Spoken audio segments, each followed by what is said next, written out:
नमस्कार, मैं Hemant Mishra Silvassa news line में आप सभी दर्शकों का हार्दिक स्वागत करता हूं। बता दूं कि पंडित धीरेन्द्र शास्त्री जी, आप लोग सुन रहे होंगे, बागेश्वर बाबा की एक शिष्या भी है और साथ ही साथ भारतीय जनता पार्टी की महिला उपाध्यक्ष जो है डॉक्टर प्रमिला उपाध्याय। इन्होंने एक बुक जो है अभी लिखी हुई है कि दाम्पत्य जीवन के अनसुलझे प्रश्न। तो चलिए आपको कुछ चीजें उस बुक के बारे में मैं आप लोगों को बता दूं। जैसे कि आप ये बुक मेरे हाथ में देख रहे हैं, इस बुक में जो शुरुआती दौर पर जब शुरुआत की गई है उसमें ये बताया गया कि गुरु की कलम से प्रेरणामय वचन। इसमें सीधे सीधे जो चीजें बताई गई है वो कितनी दिल को छूती है, कितने जीवन को चरितार्थ करती है, ये सारी चीजें आपको इसमें देखने को मिलेगी। सबसे पहले जो शुरुआत होती है तो उसमें बताया गया है, जल अपना पूरा जीवन देकर पेड़ को बड़ा करता है, इसलिए शायद पानी लकड़ी को कभी डूबने नहीं देता। इस तरह से जब चीजों को आप पढ़ेंगे, देखिए मेरे रोंगटे खड़े हो रहे हैं, एक्चुअल में जो सारी चीजें होती है उसमें ये सारी चीजों का किस तरह से तालमेल होता है, इस बुक को लिखने में कितना समय लगा, बुक के बारे में क्या बताया जा रहा है, चले सीधे सीधे डॉक्टर प्रमिला उपाध्याय जी से ही जान लेते हैं। मैडम, सबसे पहले तो आपको ये, आपने इतनी अच्छी बुक जो लिखी है आज के जनरेशन को लिंक्स करते हुए, तो इसके लिए बहुत बहुत शुभकामनाएं आपको। और साथ ही साथ मैं आज जानना चाहूंगा कि ये जो बुक का विमोचन किया गया है और इसे जो आप समर्पित करेंगी वो किन्हें किया गया है? आपका बहुत बहुत धन्यवाद। नमस्कार। इस बुक का विमोचन बागेश्वर बालाजी के पीठासीन श्री धीरेन्द्र शास्त्री जी, जो मेरे गुरु है, उन्होंने गुरु पूर्णिमा के दिन ही इस बुक का विमोचन किया और साथ ही साथ मुझे आशीर्वाद दिया। और ये बुक मैं धीरेन्द्र शास्त्री जी, जो परम आदरणीय मेरे गुरुवर को समर्पित करती हूँ, साथ ही साथ आने वाली पीढ़ियों को भी समर्पित करती हूँ। मैडम, खास तौर पर अगर बात किया जाए तो ये बड़ी ही अच्छी किताब है, लेकिन किताब की कुछ जानकारियों के तौर पर आप हमें क्या देंगी और इसे लिखने में आपको कितना समय लगा? इसमें मुझे लिखने में 4 से 5 महीने लगे और मेरे सहयोगियों को भी मैं बहुत बहुत धन्यवाद देती हूँ, जिन्होंने मेरी प्रिंटिंग में और जानकारी में साथ दिया।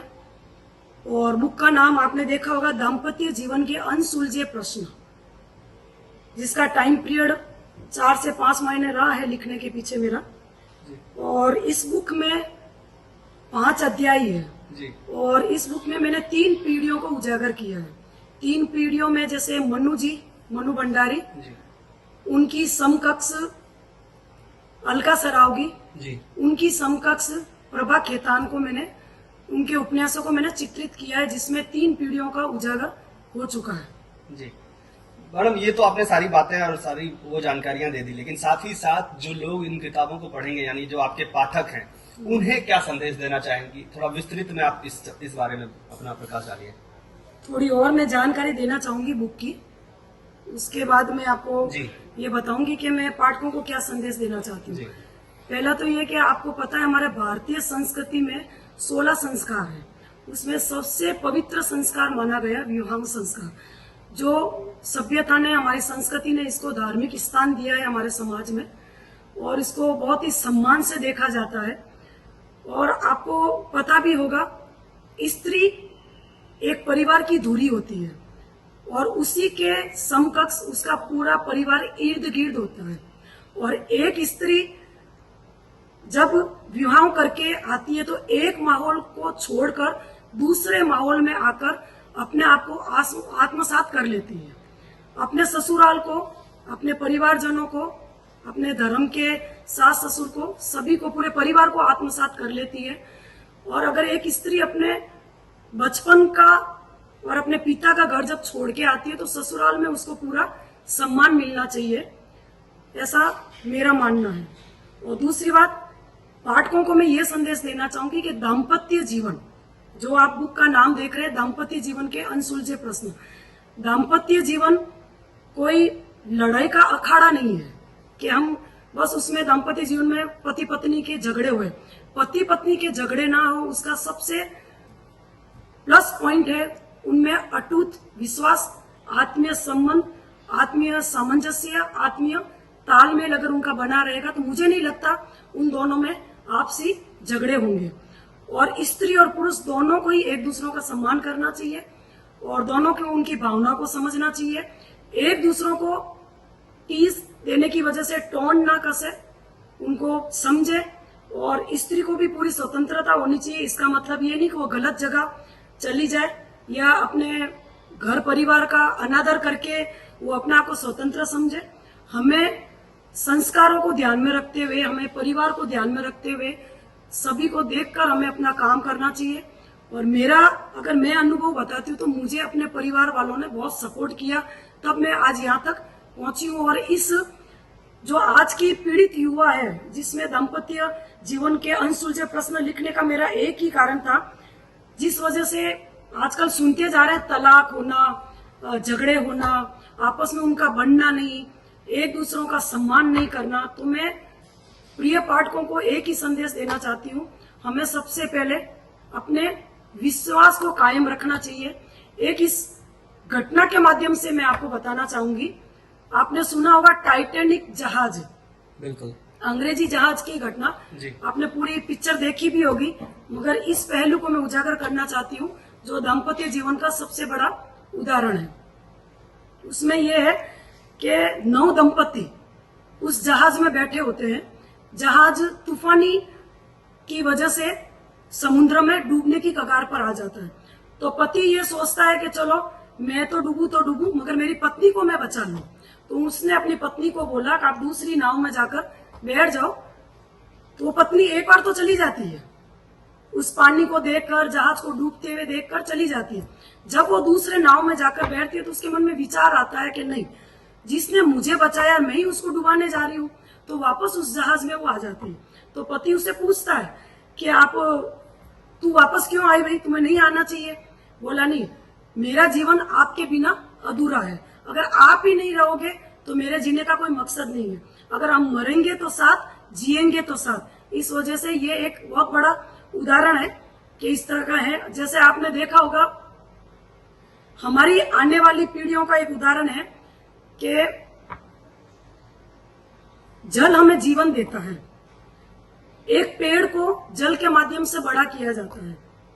तो ऐसे ही हमारा जीवन है, हमारे जो संस्कार है, हमारे जो पीढ़ियां है, हमारे जो माता पिता है, हमें पूरी तरह से अच्छे से लालन पालन करके अच्छे संस्कार देकर हमें बड़ा करते हैं। वो हमेशा यही चाहेंगे कि हमारा बेटी या हमारी बेटी का जो भी विवाह जीवन रहे संस्कारों से भरा रहे और दाम्पत्य जीवन सुखदमय रहे, उसके लिए हमेशा ये कामना करती है। तो मैं आने वाली पीढ़ियों को भी ये कहूंगी कि हमें आपसी तालमेल और सफल दाम्पत्य जीवन के लिए विश्वास को ही इंगित करता है।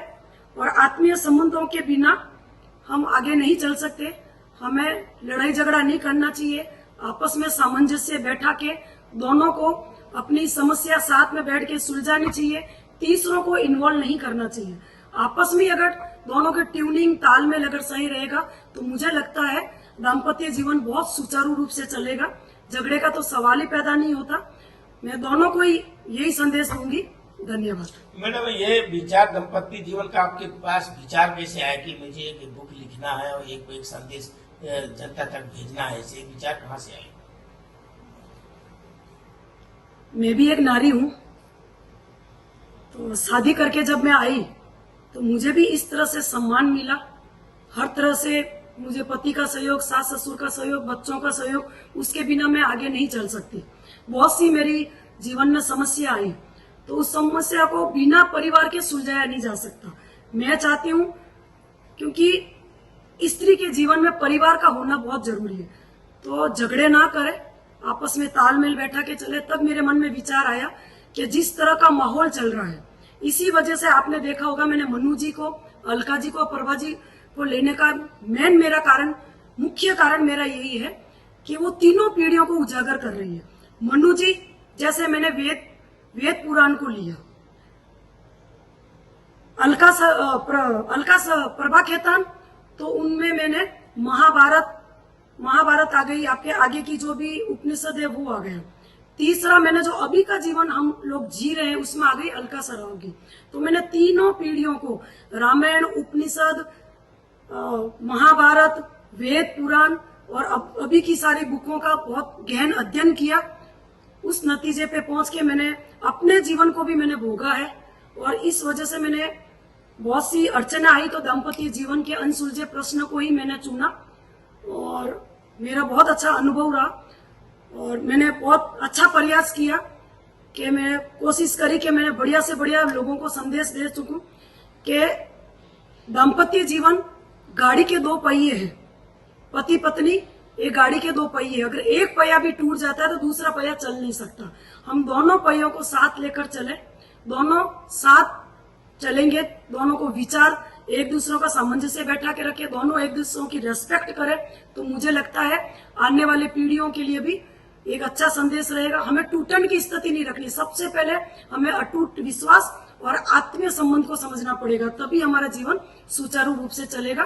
से मेरा निवेदन है कि आपको मेरी बुक अमेज़न पर है, उपलब्ध कराई गई है, तो आप वहां से अमेज़न ऑनलाइन आप मंगवा सकते हैं।